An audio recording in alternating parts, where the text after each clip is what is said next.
has a shot, but it goes the other way. Libas. Hello, good evening, and welcome to another episode of the Wednesday Week. A little bit older than you. And I'm not touching this topic. I'm not touching it. Yeah. Mediocre, mid-table, rabble. So I just want to be able to talk as much If we play a night game, he has to turn the bloodlines on. No one would have believed that he would keep his job for as long as he had.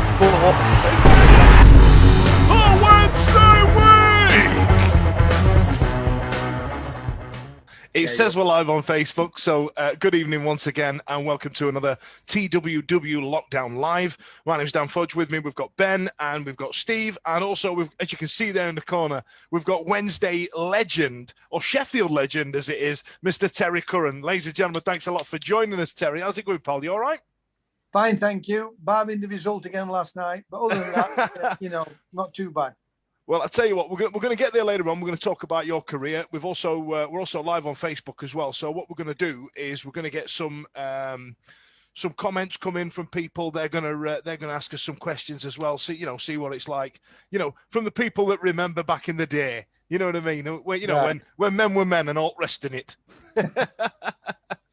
All right, Terry. So as with these things, normally young Ben here has done his own work. So Ben, are you going to start us off, pal? Yeah, as usual, I've done a bit. So obviously started in the non-league before moving to Doncaster. We've said it a couple of times now to different guests that we've had that have come through the non-league, such as Guy Whittingham and Craig Rocastle and stuff. Do you feel that prepared you better than academy football? I suppose there wasn't academy football then as we know it now, but even so. To be honest, Ben, I do think the academy football could be helpful to players. I really do. But, I mean, back in my day, you just played street football and that helped me more than anything else. And you were allowed to play with, older men. I mean, I can remember playing 15 years of age, playing with 21-year-olds in open age football. So it does help you. It toughens you up. And in my day, people kick lumps out of you. And the referee, you'd say something to the referee like, how many times are you going to let this happen? And he'll say, well, that's the first one. And so they already knew what were happening, the referees, but they still let it pass by. So street football and playing with my mates did help me a lot. But I do think academy can be a big help to young players, but they're overcoached at times. I think personally, if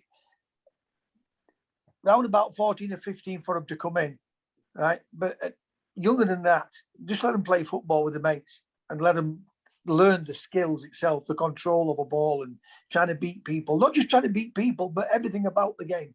Playing in tight areas. You don't never play in tight areas now in academy football. Mm-hmm. And everything stopped and start. I mean, they fetched it in, to try and let the game flow a little bit. But what they still do, I should say, is they still stop and trying to coach the players. Let natural talent come through. And as they get older, they'll start to fathom out, what's the best way to try things. And they'll know when to do it and when not to do it.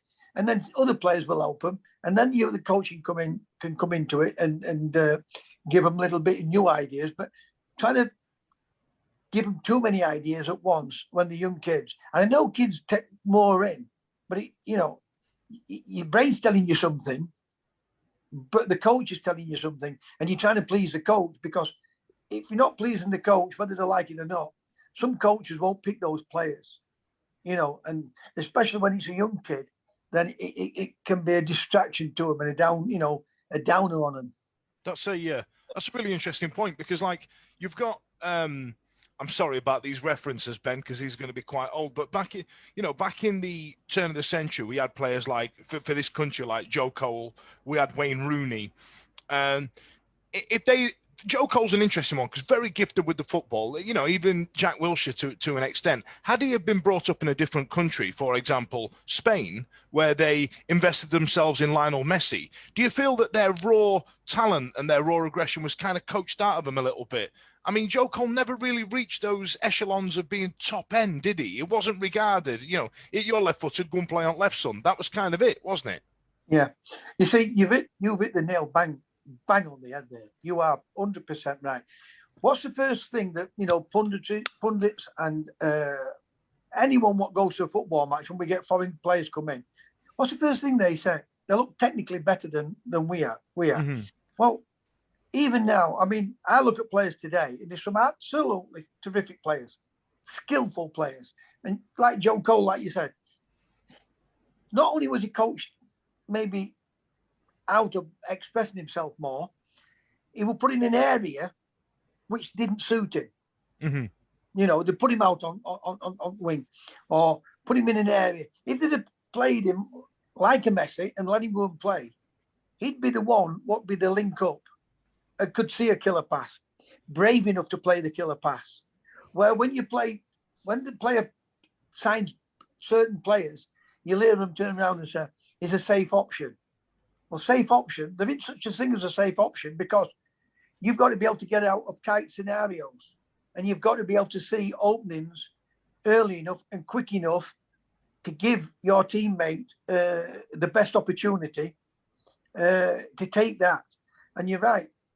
We have ruined in this country lots and lots and lots of good players because we have had them throughout the years and we still produce. I mean, this lot now, what we've got today, I think they're absolutely, some of these are brilliant. And it's not as I want to knock Gareth Southgate or any English coach. I don't. I want us to be successful, the coaches and everyone else. But if we got a Pep or an Arsene Wenger managing this England team, you'd see a far, far different tempo to his game.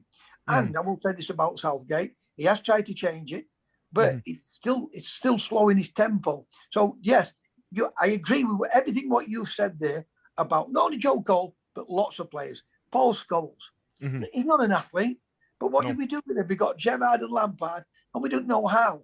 The coaches don't know how to fit them three players into a system, a philosophy. They say, before the start, they say we can't play these three. You hear the certain managers, whereas you see Guardiola, Cloughy, Shankly in my day, Bob Paisley, right? They would play the four attacking players. But those players, when you look at Dalglish, he worked back. When you looked at Liverpool, they worked for each other. Good players do, but they see things. And when I say they see things early enough when it's defensive or when it's attacking. So you've got to get these players into your team. And I looked at Tottenham on Sunday with Bale, Kane, Moura, and Son, and they looked a different team. So we have to, we have to get these players into a system what suits the team and those players.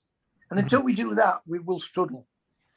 You mentioned the name there, Terry, in Brian Clough, and you obviously played under him. Now, who doesn't love a Cloughy story? So have you got one? Because we've had Mark Crossley on, and he had one or two. So I wonder if you've got one. Well, I've got a few, but here's a prime example. I remember Tony Woodcock. Remember Tony Woodcock? Yeah.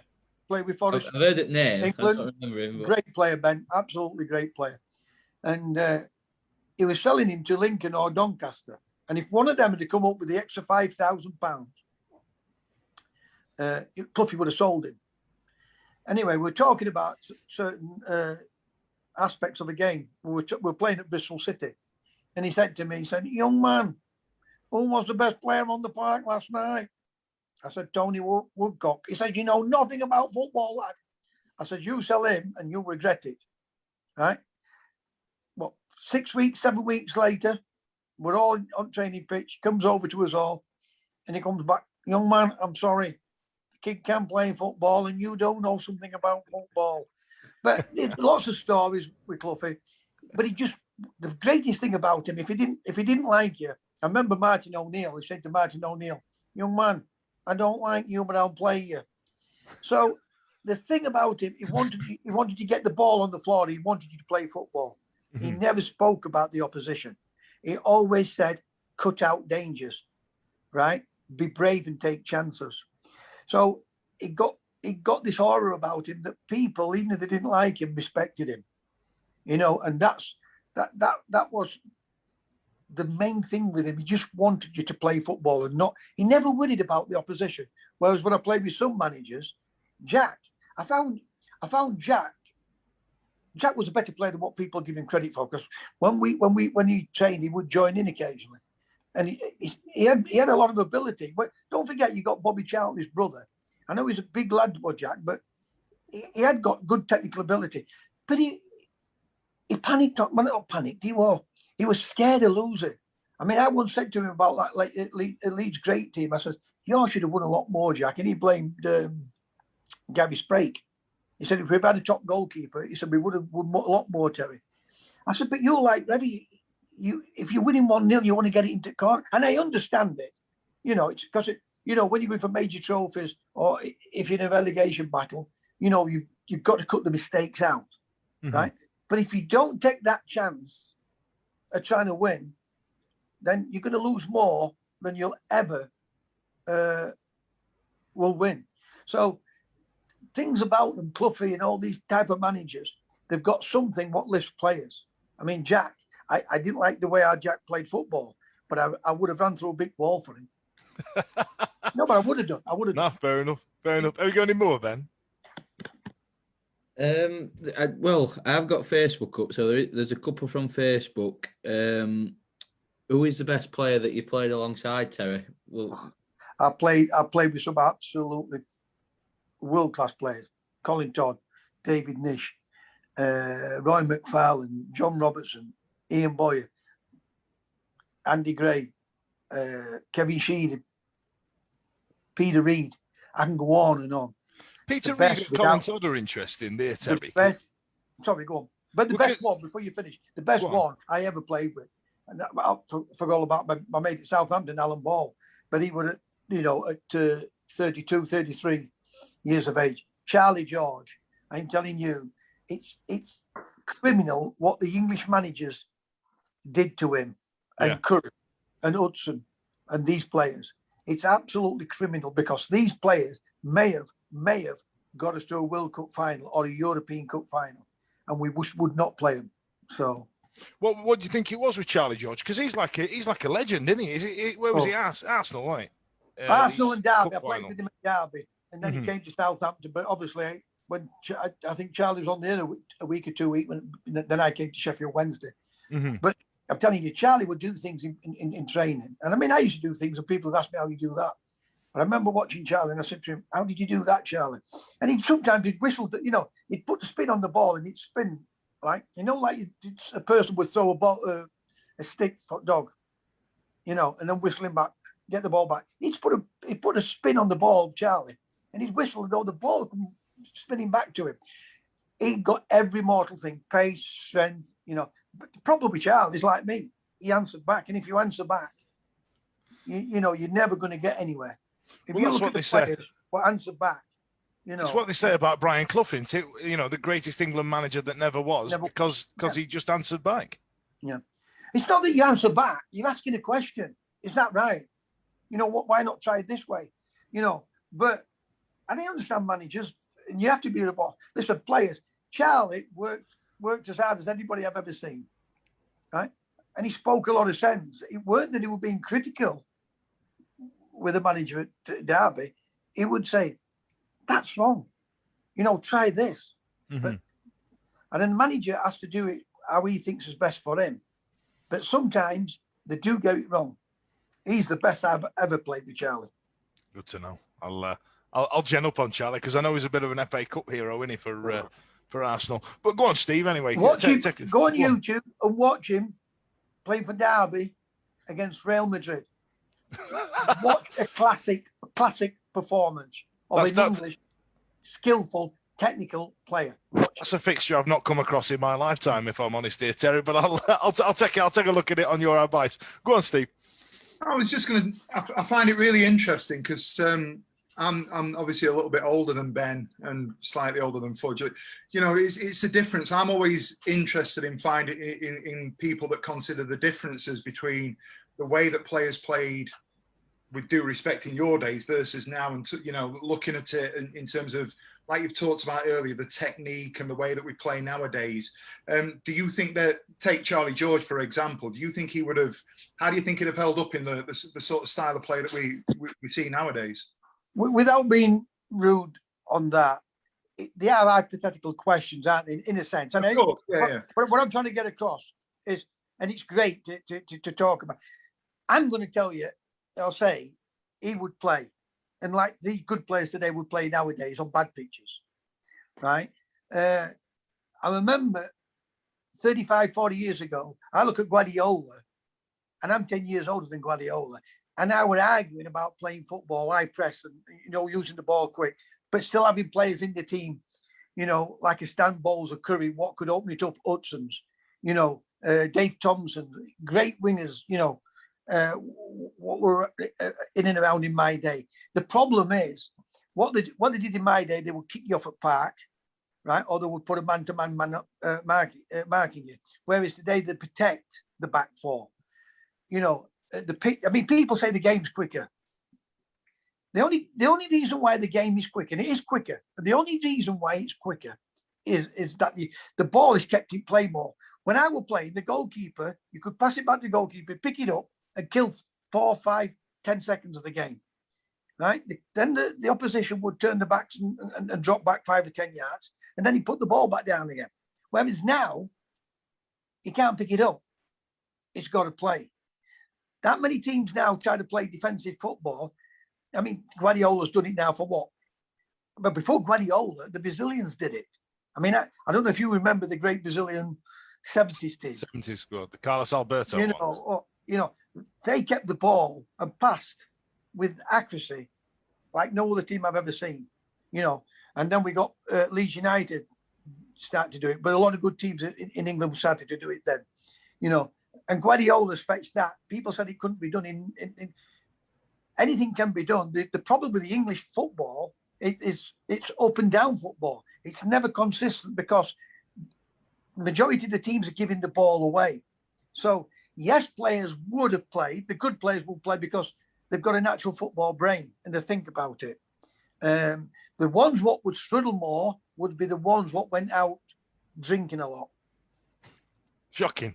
No, but what I'm trying to say, I mean, Brian Robson would still have been a great player today. Yeah. If you saw him drink, you wouldn't believe how he trained. But I played with a kid called John Bailey at Everton. He couldn't train because he had that much to drink.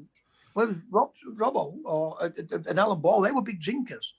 But they gave up and train. John Bailey couldn't train. And it's not, what I'm trying to say is the fitness levels now are better because of the dietitian side of it, right? And the sports science side of it. And players do look after the bodies better. And that is the two major things. The technical side of it is improving in a sense that we've got foreign coaches coming to the game and they're looking for technical players. But I think today's players could play in our day. The problem what they would find more than anything else would be the brutal tattles.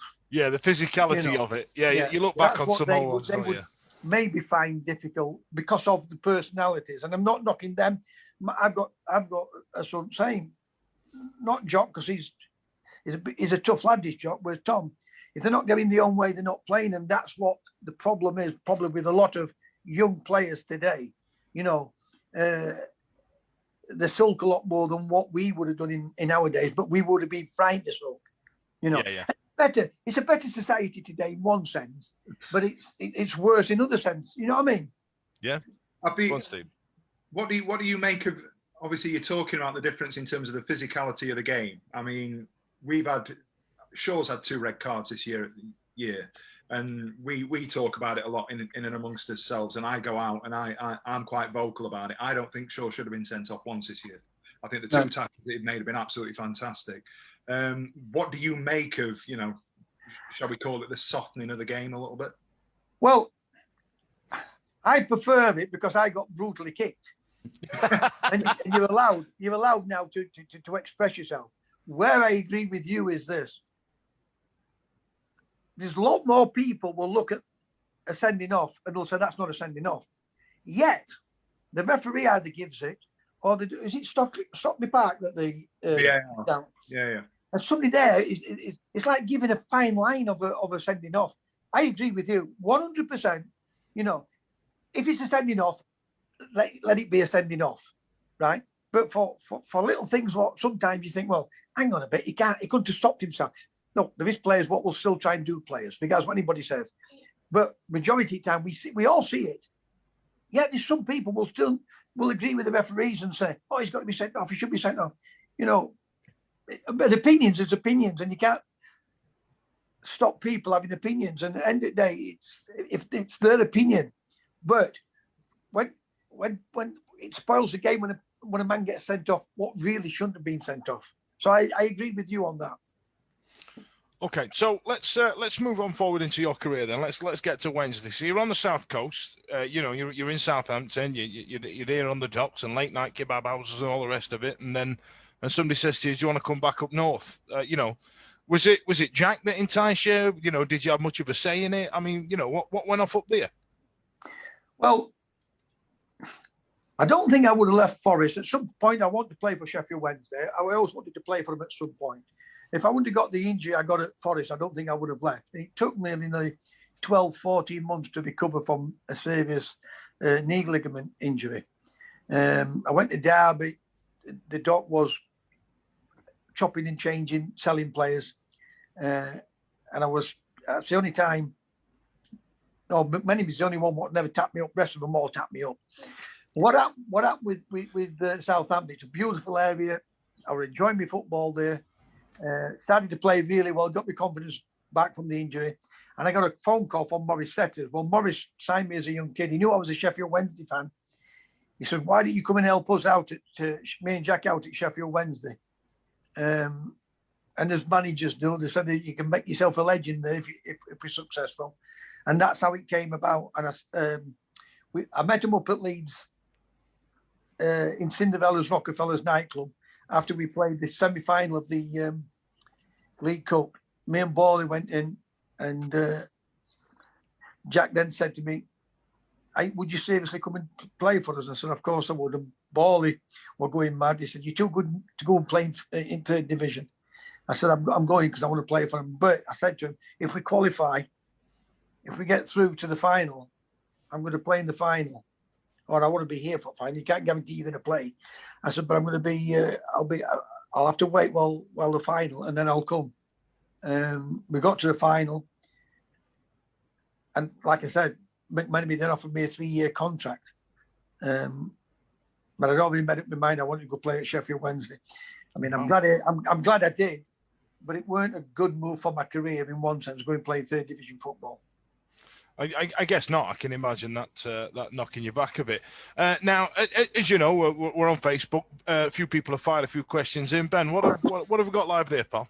And Andrew Smith has said, Terry was my first and biggest Wednesday legend. My claim to fame when he was watching us play football sometime between 1979 and 81. He said, I was about 10 years old. He pulled me to one side and told me I did a great run down the wing, but need to look up.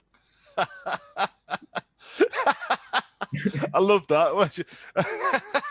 yeah, son. You're all right. But... Always be aware what's around you.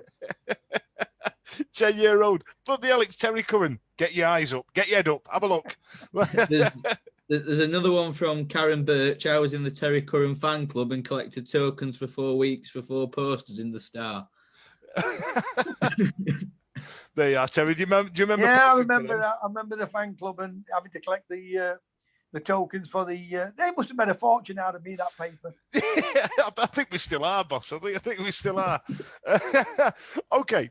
So look, we're nearly at the halfway point. I'm just going to thank our sponsor, Mike Constantine Wealth Management, who makes all this possible. Thank you so much.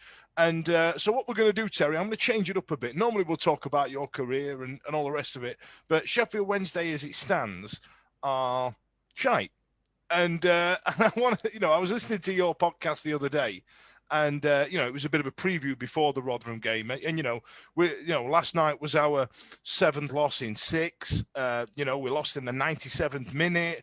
We had we were playing against 10 men. We had about 4 strikers on the pitch at one point. I mean, so let's start with this season as a whole. So let's talk about Gary Monk and his year 8 haircut. Let's talk about Pulis Ball. Let's talk about Thompson. Let's talk about Darren Moore. So let's go through there, Terry. What do you make of it all? Well, for me, all this started when we played Huddersfield in the playoffs. Mm-hmm. We went there not to win a game, and we could have won that game. Exactly. Right? I agree with you. Yeah. And then we played them second leg at Hillsborough. We go 1-0 up. Carlos brings off Fletch, who scored the goal, and go defensive minded. Right? Look, you've got to try and win games, mm-hmm. but you've got to have players in your team what can defend, and you've got to have players in your team what have to be aware the importance when you haven't got the ball. Right? Not putting players in teams just to be more defensive and pulling a technical player out of the game, which may help us win a game. So that was the game what started it all. And from then, we have been shocking, and I mean shocking. We have tried everything to get it right. But when I say we tried everything, we seem to sign the same type of managers. You know, and what we coached, what we got coached in our day, and when I went on coaching courses, everything is like diagonal play, right, or channel ball. You're giving the ball away. You're giving the ball away too much. Manager will turn around and say, "Well, I can only play a certain way with the players I've got." Well, you sign those players. Now, I'm saying he signs them. I'd like to see a manager come out and say, "No, I haven't signed these. Chance Service signed these, or whoever's signing them." Because none of us know who's signing some of these players. And there's nobody sticks up for players more than me. I always say, it's the manager's fault. If I was a manager, I would take the responsibility. I wouldn't shirk from it. If I weren't good enough, I'd turn around and say, well, I'm not good enough. End of. You know, I thought my way would have been ideal, but it's not turned out that way. Because managers said that players don't listen. Players always listen. Make no mistake. But in a game, it's like anything else. You know, any form of work, you'll find the problem and you have to sort that problem out. But a manager tells you one thing, and by the way, some of these managers, what's telling you, have never been any good at football, some of them, and they're trying to tell you to solve a problem out. And when things happen on a football field and you lose and you've tried to solve a problem out, you've got a little man in your head telling you one thing, and you're listening to what the manager said. A majority will go that way because they want to play in the team. Mm-hmm. You know, this maverick, what they give to players, they're not mavericks, they're technical players. They see it. And managers want to play players what they think they can rely on. A majority of teams and managers what play that way get relegated and hardly win anything.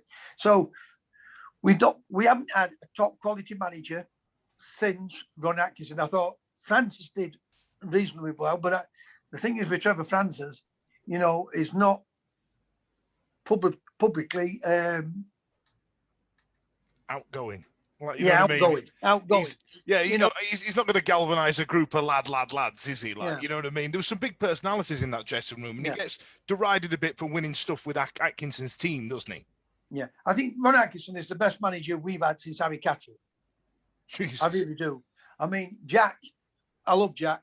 You know, great man, and he will always make it difficult for the opposition. But Atkinson is the manager what's won a trophy since before 66, isn't it? You know, so when you look at it like that, you know, that's when I started we were 2-0 up against Everton and we got beat 3-2. I mean, Jim McCalligog is my favourite Sheffield Wednesday player of all time. And we've always had good players. But what have we done with them good players? We sold them, you know, and we shouldn't be selling players. That club, I played in that ground, they put 49,000. Whoever was, well, I know what chairman was, Bert McGee. I have to be careful what I'm saying here. Or either him or whoever were in them gates. If there weren't 60,000 there that day, then somebody were fiddling those gate receipts. I'm telling you that now, because there were thousands there. And it's in the middle of the country. So it's a place where players would come to. It's a great city, you know. We've just not had manager, and until we get a manager with the right philosophy to match what Ron Atkinson, and it was such a shame that Ron left to go to Aston Villa, you know. And I understand that, because it's like me going to join Sheffield Wednesday. It's like Steve Bruce going to join Newcastle. When you support a team like Ron did in Villa, and that's where he was living, but if we could have kept him, we wouldn't be in this mess. We would not have been in this mess. Well, let's talk about that then. So we've got it's 2017. Like you said, we played for a draw at Huddersfield, and they were there for the taking, and they played for penalties and won, beat us on penalties. Now the following season, it's a massive mental digging deep, isn't it, to get people up for a third bite of the cherry? I mean, surely you weren't surprised that it went wrong for Carlos in that season? No, and you see, should he have got that third bite of the cherry? Yes, because he hadn't done nothing wrong up until the Huddersfield. I mean, I went to watch him play at Forest, right? And they beat Forest 3-0. And the football they played that day, I thought, wow, I hope this is for real all the time, you know. He hadn't done really anything wrong, but he started to go more defensive minded, you know. Now none of us know what happens with the directors or the owner with a manager. Whether the manager's telling them who to play, who to pick and who not to pick. You know, you've got to be brave enough to say, this is who I'm going to pick, and if you don't like it, then I'll walk. I mean, that's what I like about Bielsa. He's not a Guardiola where he's going to win major trophies because he wants to fetch his own players soon. If you don't believe in him, he'll walk. Where Guardiola, what he does is phenomenal. Regardless of what anybody tells you about the money he spends, is because he's got to handle them players. And that's what we've never done. We've either fetched players in what's going to be yes to the manager, and a manager what's going to be yes to the owner. And you've got to have somebody what's going to take a risk, right? But can defend and yet can attack and try and win games. And we haven't had one since Ron Atkinson. Fair enough. Go on, Steve. So, thinking about the squads that we've had, we're talking about that sort of third season at the moment. If you were there and you'd have had the ear of either Chansiri or Carlos before it went wrong, or even Jos coming in, what sort of advice do you think you'd have given? I know you're talking about taking risks and what. What do you mean, as a player or as a director of football or something like that? As a coach, really? Someone like as an advisor. Well, it all depends. It all depends if they're willing to listen. And it all depends on what players you sign. Look at the players, and I'm going to revert him back. But look at the players we have now. Look at the players we had under Atkinson. Right? David Hurst, Waddle, Shez. You can go on. Nigel Pearson. You know, good centre half. Wouldn't take any nonsense. You know, Chris Woods. We had great players there. We haven't had enough great players in our squad. I can remember going to Everton, they were second bottom at league. I went in and said, give me the ball. Just give me the ball. I'll sort it out. We want that type of person in that club, in the team.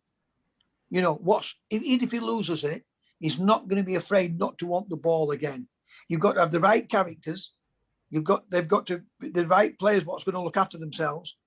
You've got to have a training philosophy, what the players are wanting to come into every day. They want, you know, not one's all going to be on bench, on treatment table thing. I'm not going to train today. It's boring. Because majority of teams, I'll tell you all now, I will not beat behind the bush. But majority of teams will work on defensive football week in, week out. Majority of them, from the middle of the table down. Right? Players are bored with it. They'll not say anything. They will not say anything. You'll get the odd player like a Charlie George or like me or somebody else, and then you're classed as this maverick or don't want to listen. It's a load of rubbish. We all listen, and we all have to have a boss, right? But you're trying to help them. You're trying to give them some help. You know, if things are not going right, I would have made sure, if I'd have been a director of football, we'd have had a better quality of player that we signed. But it's no good having that quality of player if we're going to play a philosophy what does not suit that player. So taking that into consideration, because all that on board, the sort of scenario you've just described there, I'm looking at one player in particular that, you know, is a little bit different to what we've got. He's a bit of a talisman. I'm thinking what you've just described there is a bit of a Barry Bannon. Yes. Yeah. That sort of player that wants to get in. We look at him and we'll deride him. And I know he's quite divisive at the moment. What do you make of somebody like a Barry Bannon in our squad at the minute? Listen, a lot of fans said to me, asked me about Jow. Said they're playing him wrong, playing through the middle. He goes to Reading, plays a different formula. Look at him. The bigger one than him is Antonio. Yeah. Antonio. Again, I said they're playing him. When you're playing out wide and you play static football, up and down football, right? You've easily marked out the game because you can put somebody on you or you can put someone in to stop the ball going out to you, right? Now, Barry Bannon, regardless, look, some fans have the opinion of him like anything else. And if they don't like him, I get that. And they're entitled to their opinion. But what they've got to look at is this. Give Barry Bannon the ball where he can go forward with it, not sideways and backwards, and the ball's not going over his head. You've got a player on your hand. But what we play, the goalkeeper gets it, he kicks it long. It's going over our midfield player's head. I bet they don't touch, the midfield players don't touch the ball. When we're playing against teams, I bet we're having maybe 200 to 250 passes, right? Whereas Norwich will have about 400 or 500. When you get a Manchester City, you get 900, right? And I'm not talking about sideways, backwards, that because I hate that as more than I hate the long ball. And when I say about the long ball, we're not talking about a long pass, because a long pass, quality players will give that advantage to their teammate. They'll not play that for sake of playing it. We get the goalkeeper, get it, we boot it, we give it the. No wonder why there's no consistency. So on the back of that, then, Terry, you must have been absolutely bloody furious when Tony Pulis turned up with his long ball. Bloody hellfire! Well, I'll tell you how furious I was. I've never wrote about Sheffield Wednesday being bad. No, I feel it inside, because I don't want to get into, because it gets everybody arguing, and I don't want that. I want us to get behind the team. And whoever we've appointed, I've always said, let's give him Monk. I said, let's give him a chance now. He's gone in there. Tony Pulis is the only one. I turned around and said, I will not watch Sheffield Wednesday play football under him. I did the same. It's not, by the way, and it's not him as a person. It's the football. You know, we weren't going to go anywhere with it, you know, and it proved right. I mean, a lot of people give me some stick about it. I can take that all day long, but I will prove right again, you know. So, thinking about that then, it was the wrong appointment, and we've had some poor appointments. Is Moore the right appointment, in your opinion? Well, what I will say about Moore is this. Will he get the time to play his football? Because I will say this. I was impressed with him at West Brom. Yes, they went down, but you could see something was happening. They sacked him. The following season, appointed somebody, and they came straight back up. Because West Brom, they're one of those teams at the moment in time until they can get themselves balanced right, they'll be up and down, maybe like Norwich are. He goes to Doncaster. He wasn't afraid to go and take a smaller club like Doncaster, and he's produced some really good football. Because I try and watch as many as my old teams as possible, and he plays some good football. I thought we may have beat Rotherham. Rotherham are difficult to beat because they've got big, strong lads, you know, and they play the type of football what Pulis will play. But I just thought, new manager coming in, it may give him a lift. But the only slight problem with the game on other night is, yes, he's coming in and he needs to have a look at players. But these players have not been giving us the performances to get us out of it. So yeah. I would have thought, right, let me start afresh. Let me not listen to Tom Moore. I don't mean this in a nasty way, by the way. Yeah. Or to anybody else. I'm going to go in here. I'm going to change it and have a look. Put some other players in. Let's have a look at some other players. What manager's been disregarding? Yeah. He didn't do it. He stuck with the ones or listened to what other people said. All right. And it weren't great. I must admit, it weren't great. And when they got sent off, and I'm like anybody else at the moment in time. I want to play football, but I'm not bothered how we play if we can get out of this mess. And then let's start again. I think if he gets time, and it all depends on how he is with Chansiri, because if he lets Chansiri, and I don't mean to be horrible to Chansiri, if he lets Chansiri dictate to him, he's got to be the one what picks the team. Yeah, he has to be the absolutely. One. I tell And you then what, he lives and dies by that way. so let's before we get to Rotherham then, because I could spend all night on that game last night. Let's come to some more questions from Facebook, and then we'll finish the night out talking about that bloody game last night. Because I agree with you, Terry. It's like Darren Moore turned around to Tomo and went, "Who've we been playing? Let's chuck them out." You know what I mean? And so, so let's go to Facebook now, and then let's come back to that because that was a good point. There's been a couple of questions about your actual playing career. Someone said ask Terry about he said he'd put Simon. I'm imagining that's a Simon Stainrod incident and being on news at 10 is the question. Right. Well, obviously it was a riot, which were frightening. And I remember Jack crying. I remember Simon being back in our half. Now you can imagine me and Simon being back in our half. Right? Wow. You wouldn't have seen that many times, but we were back in our half. We were over the far side where all the Wednesday fans. Simon did something, and I went to knee him, and I raised my knee. I didn't touch him. I stopped myself. Simon went down. The guy who sent me off is a guy called George Courtney. Have a look at him, a referee. I remember from the Northeast. I got sent off 5 times. He sent me off 4. And I've never kicked anybody in my life. It was me who kept getting kicked. It was retaliation. But Simon, I did retaliate, but he'll tell you the truth himself. I stopped myself. What happened? Once I got sent off, Simon jumped up and winked and started laughing. And it set the fans off. And it hit the 6 o'clock news, 10 o'clock news. I got banned for 4 games. The team, the fans got banned from standing behind both goal areas for 4 games. Bert McGee pulled me and gave me a rollicking, and I said, "Listen, you've just made more money out of me from that incident because people.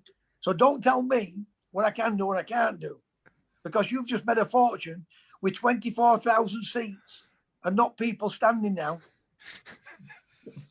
So and that's a true story, by the way. I love that. Go on, Ben. Which player? Munir Ahmed said, "Which player does Terry believe most resembles his style of play today?" Oh, that's good. That's a good question. So, anybody you want, Terry, Messi, Ronaldo, go for it. Go for it. They don't have the confidence I have them to.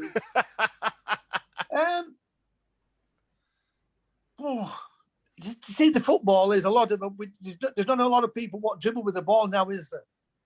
Not really. I'm trying to Sterling, but he's like short, sharp bursts, isn't it? Mm-hmm. Whereas I could do it short, sharp, and I could do it from well into my own half because I got that power. Whereas Sterling, I mean, people criticise Sterling up until this last couple of years, but you can see he wasn't someone what could do it from a 70 yards run. You've got to get him in and around between the goals and the halfway line, middle of that, and he will explode. He cause all sorts of problems. He used to do that, didn't he? Craig Bellamy. I remember the kid who left Manchester City went to Bayern Munich. Got to Sane. I would say something like Sane. I love that. Love it. I love he's just compared himself to Sane. That's amazing. I love it. But I tell you what, though. Sane, I compared Sane to me. Yeah, there you are.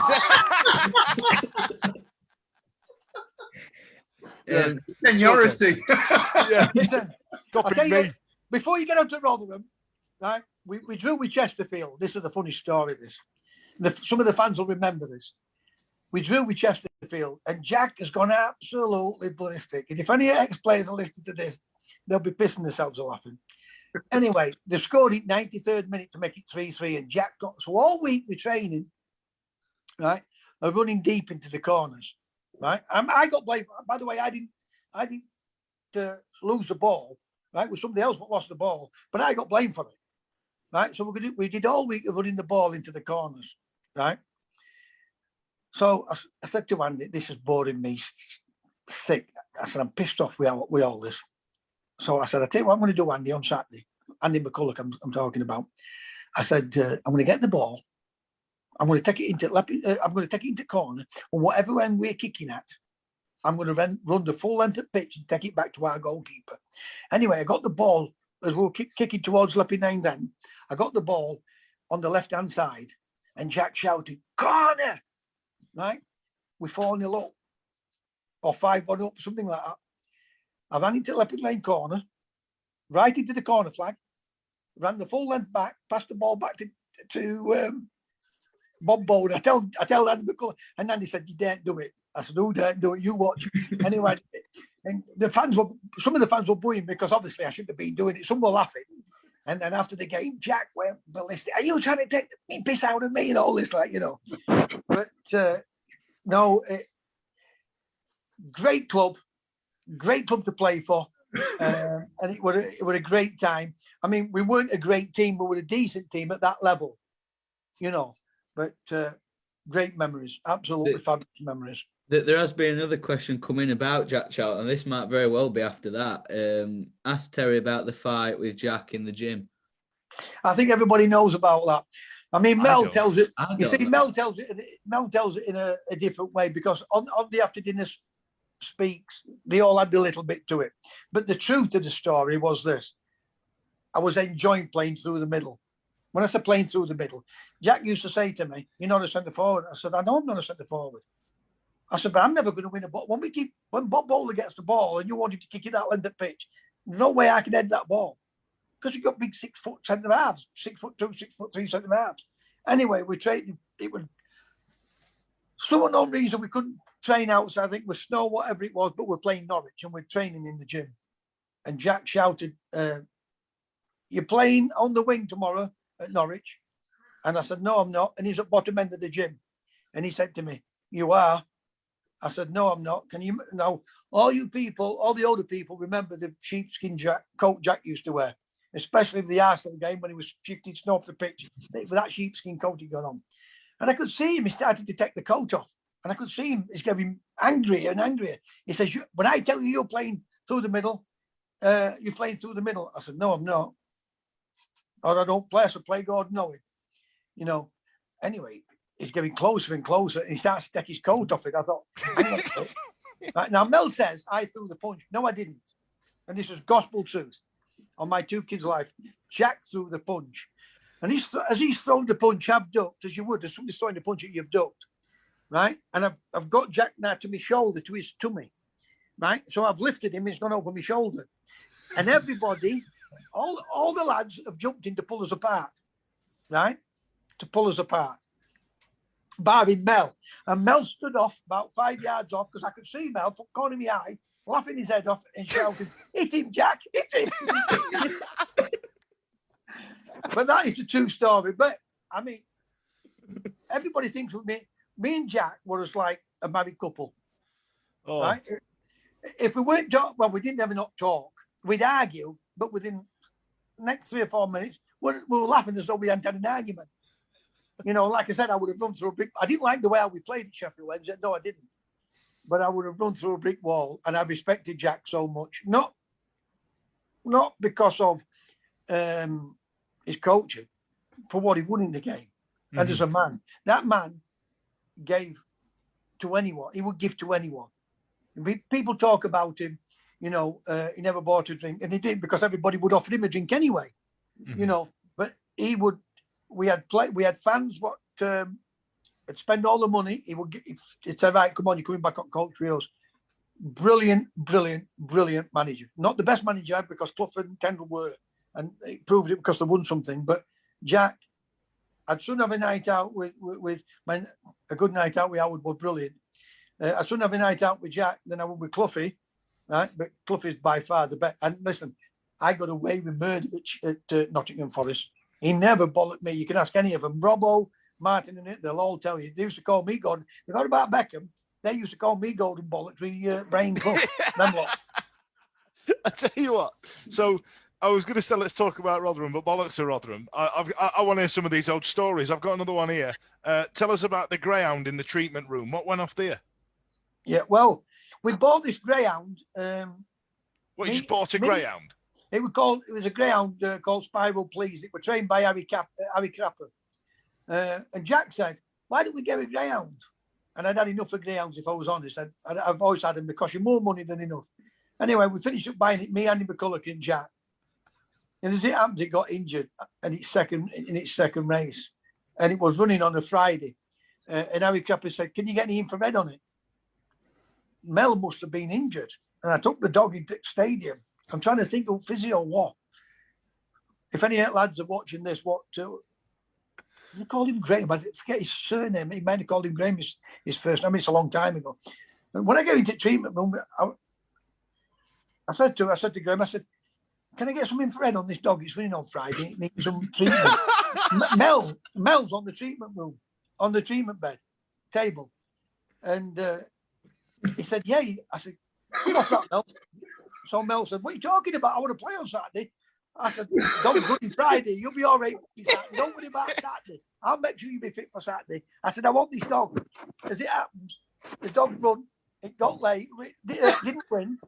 We lost a few quid. Me and Jack. I think Andy went a big better, right? And Mel played on the Saturday. And I said, and by the way, we won on the Saturday. I said, now how are you thanking me, Mel? I told you I'd get you fit. True story, that. It's a Mel Sterling, yeah. I'll give you one. I'll give you the best one. Go on. I'll give you two good ones, really. Go on. I'm playing for Huddersfield Town, and we're playing at Hull City. Oh, God. Oh, God. Sorry.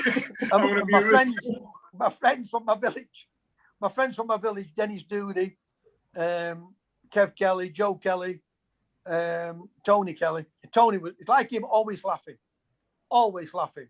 Anyway, I would never want for going into dressing rooms before games. I used to drive me back to people being sick, people panicking. But I can't do it all that. I always think we could beat them. I think if we played Barcelona at Sheffield Wednesday, I thought we could beat them.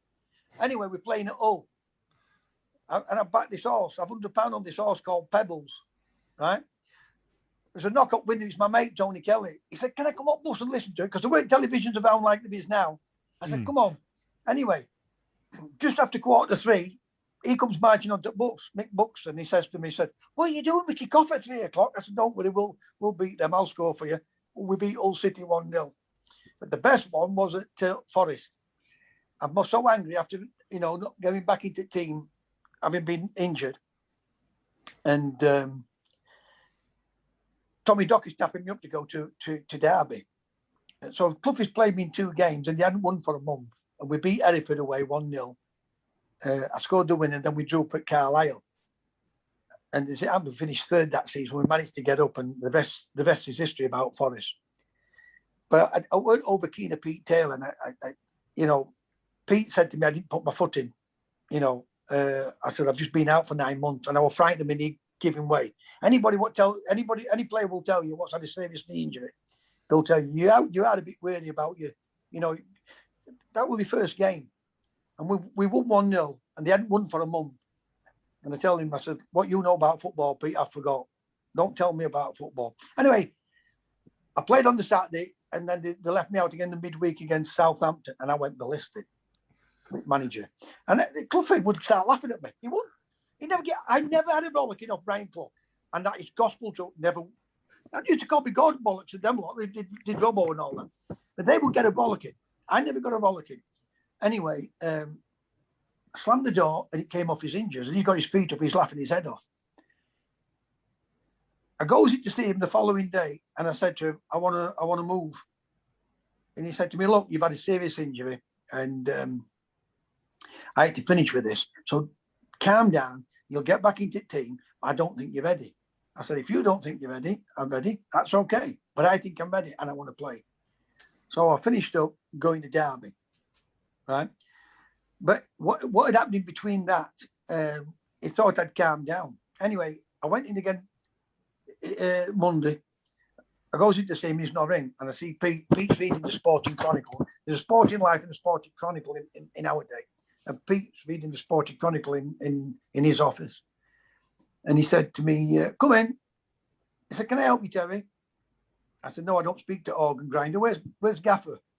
And he said to me, he's not in today. He says, can I do anything for you? I said, no, can you? I'm going to swear here. So please, because this is what I said. I said, can you bollocks? And I walks out. As I'm walking out, he's shouting after me. And I slammed a letter on the coffee table in his room. I said, give that to the manager. And then you can't help me. And I walked out. He's come shouting after me. What do you want me to do with this? I just ignored him and gets into the car. As I gets into the car, he knocks on the window. He said, Terry, what do you want me to do with this? I said, I've told you once, give it to the manager. He said, it's your electric bill. I got my electric bill in the car. I said, I've told you, give it to the manager. He said, it's your electric bill. What do you want me to do with it? Give it to the manager and tell him to pay it. Brilliant times, And really, I was impatient. I did have a bad injury and I should have bided my time. Amazing. So I tell you what, let's touch briefly on Darren Moore. I could listen to these stories all night, but I know you're doing your own podcast now, Terry, right? So, tell us about that. Well, when I walked away from football, because I did, and I got asked to come into it, back into it, and I saved Gould from getting relegated. Mm-hmm. They looked like being doomed. And then the following season, we kept up.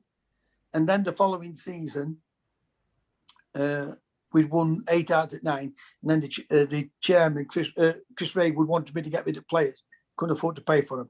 But we're only earning 700 quid. We're getting 750 quid. I kept it down to 400 quid. So I saved them 300 quid. Made them £29,000 in money with players. I sold Ian Sampson to Sunderland.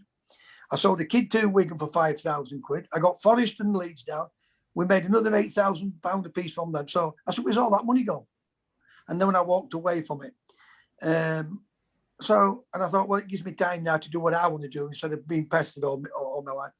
And then Gabby, how it come with Gabby, I don't know, but he come and asked me if I got a phone call, will I do a podcast? And then I really thought about it. Why not?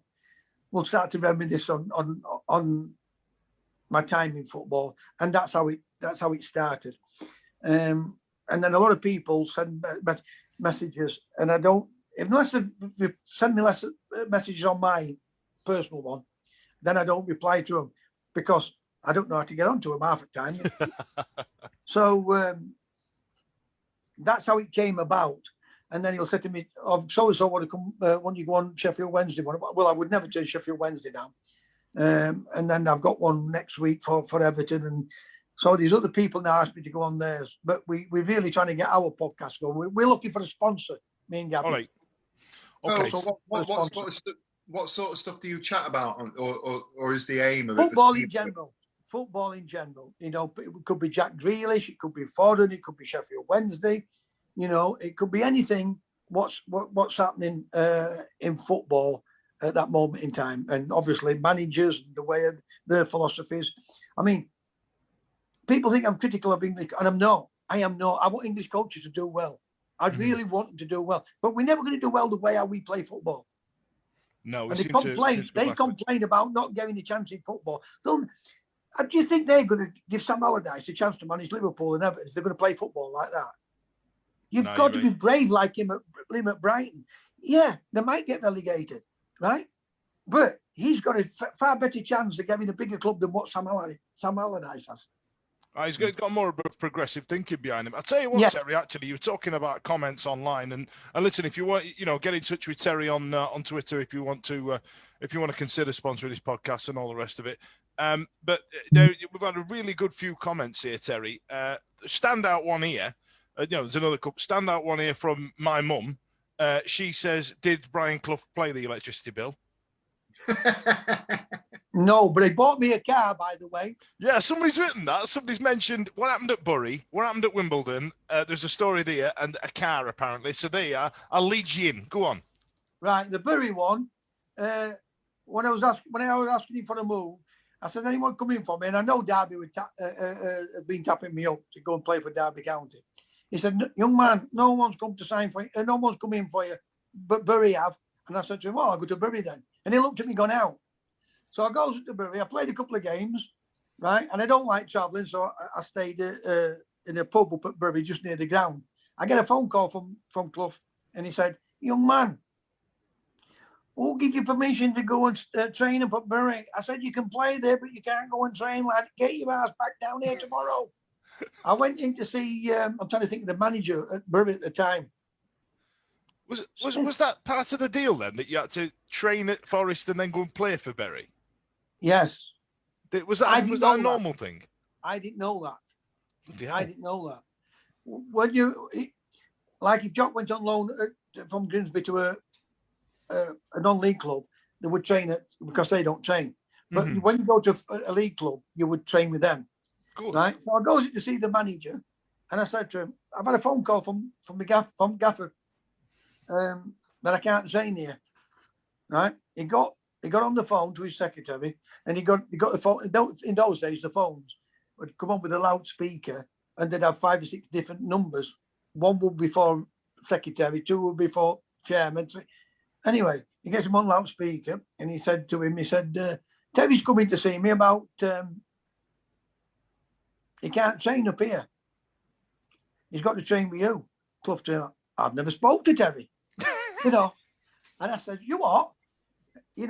And he put the phone down, right?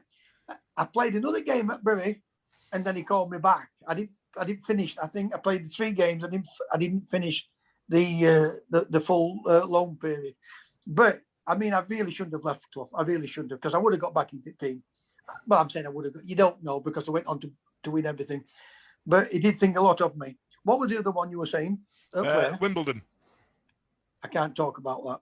All right, no worries. I'll leave that for your podcast. You know what I mean? I don't want to sweep that up. So we played at our place. We played at their place, and a young lady put a telephone number into my pocket, and it was and when we were playing Wimbledon up at our place, she rang me up. I gave her my number. We exchanged numbers. I gave her my number, and I met her at station. I'm not talking about the other things. Because I booked it to the Rutland Hotel, where we meet on at 12 o'clock for this pre-match meal. It's the same night when the Yorkshire Ripper got caught. Right. And it's bang, bang, bang, bang on the door. I'm in my room with this girl, right, having a bath. Right. We get told, get downstairs, and I'm thinking, what's this all about? We know there's something wrong because we want police. And when we get outside, there's a couple of police coppers who I knew what came to games, and they're telling us what it was all about. I'm thinking, I'm in serious trouble here, because we're not supposed to be out night before. But I weren't drinking. I've never been a drinker, And I'm thinking, Jack's going to go absolutely ballistic, because they took us names and everything. And what were we doing there? Why were we there, and everything else? Why did it to us? I don't know, but that's what it was all related to, because he was caught where the Rutland Hotel is. What the hell, yeah. And there's a little road down there. Yeah. But he told him he wanted a weed. He jumped over there to throw the hammer away. And when they realised it was him, because he put a false number plate on, and it was a Rover, they went back and checked, and they found an hammer. Then they realised they caught the Yorkshire Ripper. Jeez, anyway, cut a long story short, we beat Wimbledon. The following day, I scored 2 goals. I tell you what.